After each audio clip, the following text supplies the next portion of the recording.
Hello, my name's Christine Crabtree and I'm one of the team ministers in the Bradford North Methodist Circuit. Welcome to this podcast. Are you, like me, old enough to remember 1978 and Boney M singing "By the Rivers of Babylon, we sat down and wept"?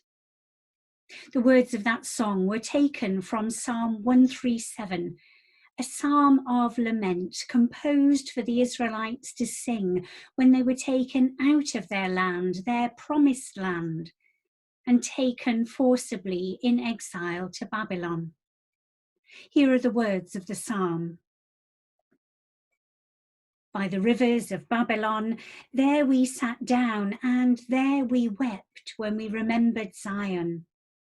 On the willows, there we hung up our harps. For there our captors asked us for songs, and our tormentors asked for mirth, saying, "Sing us one of the songs of Zion."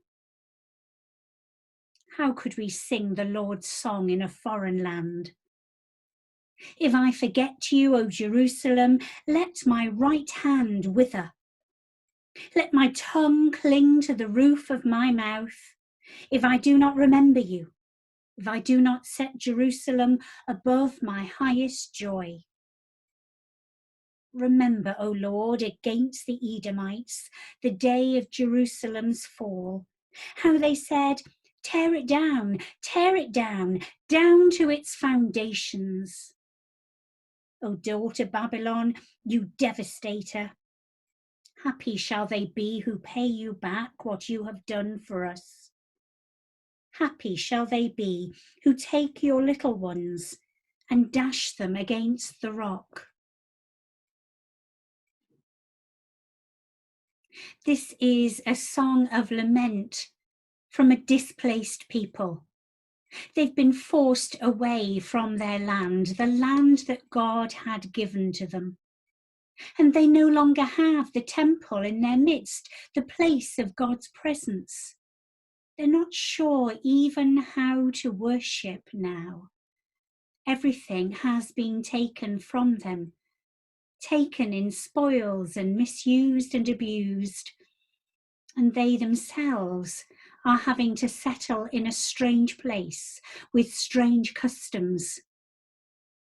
But they are not Babylonians, they are Israelites, and so they find themselves looking back to Jerusalem, focusing on their home, this sense of who they are and what they are about.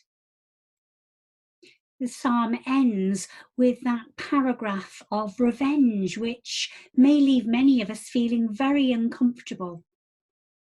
But it shows the depth of their feeling about being displaced, their call for God to avenge himself for them. This may all feel like familiar territory. We have been driven out of our church buildings, not by an invading army, but by a virus, something that we can't see. And for us, there is no fighting back unless we're a medic or a scientist.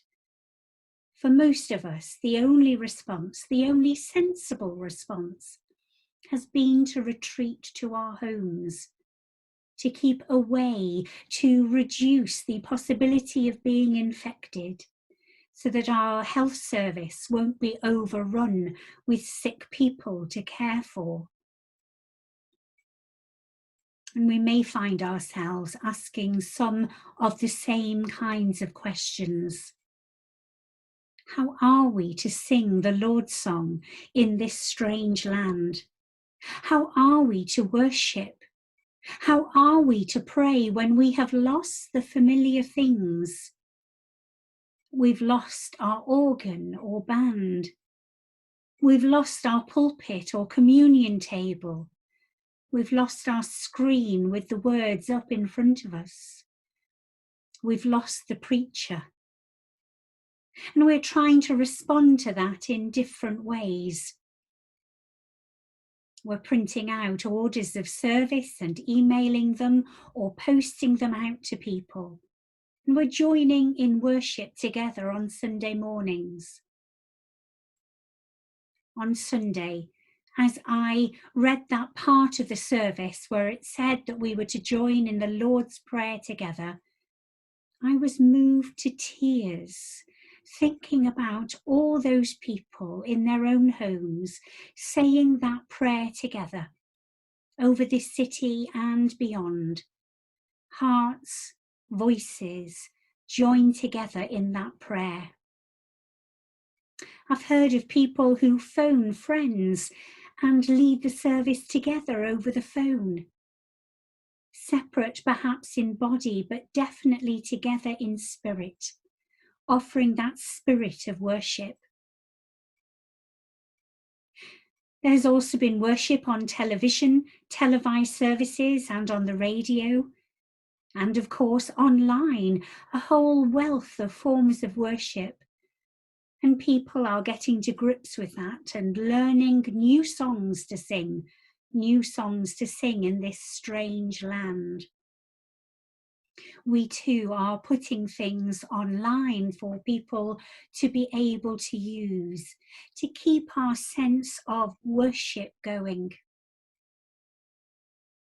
But of course, it's not just about us. It's not just about us sustaining ourselves, finding things to keep our faith going during this time.